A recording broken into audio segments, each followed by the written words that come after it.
Келесі 1125 есебіміз тік төртбұрыштың ені 6 сантиметр, ұзындығы одан 75 пайызға ұзын. Енін В деп белгілейік, ол бізде 6 сантиметр. Ал А, яғни ұзындығы бұған қарағанда 75 пайызға ұзын. Оны табу үшін 6-ның 75 пайызын табамыз. 75 пайыз бөлінген 100 пайыз. Ден көбейтіндісі 1050 болады. 1050 санын бөлеміз 100-ге. Нәтижесі 10,5 тең. Бұл бізде ұзындығы. Енді аудан табу керек. Бізде ені белгілі, ұзындығы белгілі. Көбейтсек болғаны сонда. 6-ны көбейтеміз 10,5-ге. Нәтижесі 63 сантиметр квадратқа тең екен ауданы. Келесі 1126 есебіміз қоланың 85 пайызымыз, қалғаны қалайы. 5 килограмм қоланың құрамында мыс қалайдан неше килограмм артық деді. Оны білу үшін жалпы бізде қалайын есептеу. Қалайы 100 пайыз болса бастапқыда, оның 85 пайызы мыс болатын болса, оның сонда 15 пайызы қалайы болады екен. Ал 85 пайыз мыстың қалғаны қалай дейді.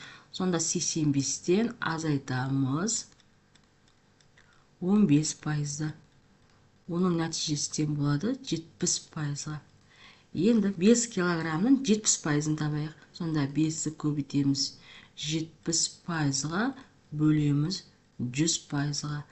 Нәтижесінен болады 3350 бөлінген 100. Сонда 3,5 килограммға артық болады екен. Келесі 1127 есебіміз АБ қабырғасының ұзындығы АБС үшбұрышының периметрінің 35 пайызына, ал БС қабырғасының ұзындығы 25 пайызына тең дейді.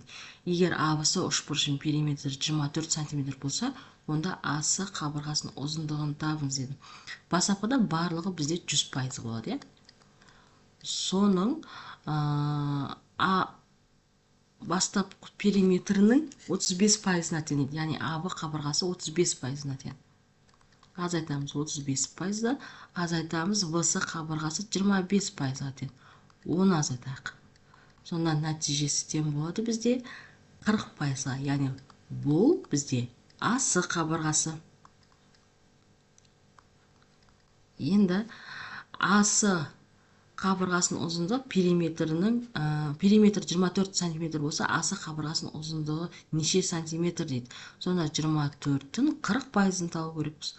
Көбейтеміз 40 пайызға, бөлеміз 100-ге.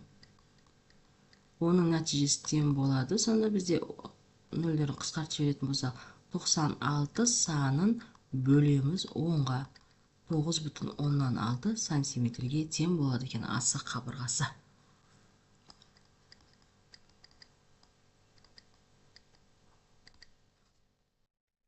Келесі 1128 есебіміз ауылдағы 620 үйдің 80 пайызында ит бар, 50 пайызында мысық бар. Ауылда неше үйде ит те мысықта бар дейді. Бастапқыда бізде барлығын 100 пайыз дейміз. Одан азайтайық 80 пайызды. Сонда 20 пайызында бізде мысық бар екен. Ал 100 пайыздан бастапқыдағы азайтайық 50 пайызды.